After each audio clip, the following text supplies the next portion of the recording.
What it means is that MPs, lawmakers, British lawmakers, have approved a plan to open an investigation in a serving UK Prime Minister, an investigation into whether the Prime Minister, Boris Johnson, misled, very serious offence, the House of Commons on lockdown parties. Now, de facto, he has, because by his own admission, and we know because of the police inquiry, that Mr Johnson himself has been fined, along with his wife, Carrie Johnson, along with the Chancellor, Rishi Sunak.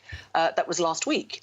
We know also that he paid the fine. We know that he has apologised repeatedly, as recently as Tuesday, the first sitting day after he got this fine in Parliament. So the Commons, just a short while ago, nodded through. It was a Labour motion and Labour's plan to start this inquiry by the Privilege Committee. Now, the Privilege Committee will be the ones who will ultimately decide whether the Prime Minister has knowingly, deliberately, intentionally misled Parliament.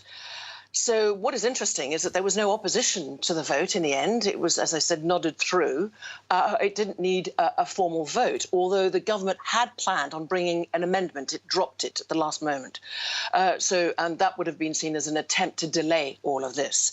So what's interesting is that the Prime Minister's in India on an official visit, and that he's been talking to reporters, British and Indian ones, and he's been saying, quote, "I'm very keen for every possible form of scrutiny," and he again denied misleading Parliament.